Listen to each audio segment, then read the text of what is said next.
एक राजकुमारी जिसके पेट में एक जिंदा सांप रहता था, पर उसे इसका जरा भी अंदाजा नहीं था।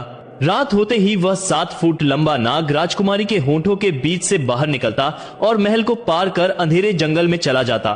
फिर सूरज उगने से पहले वापस चुपके से उसके शरीर में समा जाता। राजकुमारी बेहोश सी रहती, अजीब हरकतें करती और पूरा राजमहल इस रहस्यमयी बीमारी से परेशान था। पर किसी को भी शक नहीं था कि राजकुमारी के भीतर एक दानवीय नाग ने डेरा डाल रखा है। बड़े बड़े वैद्य, हकीम सभी नाकाम हो चुके थे। तभी महल आया लखन, एक साधारण सा युवक जिसने चुपचाप इस तमाशे को देखा और शाम होते ही मंत्री के पास जाकर बोला, मुझे भी एक मौका दीजिए। निराश राजा ने उसे अनुमति दी और लखन रात में राजकुमारी के कक्ष में एकांत में बैठ गया। जैसे ही घड़ी ने रात के 12 बजाए, लखन की आंखें फटी की फटी रह गईं। अचेत पड़ी चंद्रकला के मुंह से वो भयानक नाग बाहर निकल आया। वह दीवारों की छाया चीरता जंगल में गायब हो गया और रात के अंतिम पहर लौटकर फिर से उसके अंदर समा गया।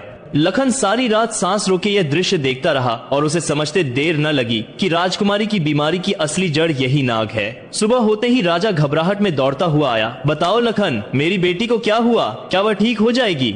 लखन शांत स्वर में बोला, महाराज, मैंने सच जान लिया है। ईश्वर ने चाहा तो राजकुमारी अवश्य ठीक होगी, लेकिन मुझे एक रात और चाहिए। बस एक तलवार और मिट्टी से भरी हुई एक बड़ी बाल्टी का प्रबंध करवा दीजिए। राजा ने तुरंत आदेश दिया और अब पूरा महल केवल एक ही इंतजार कर रहा था, रात का वह घड़ी जब राजकुमारी की किस्मत तय होनी थी। अगले पार्ट के लिए लाइक और सब्सक्राइब करें।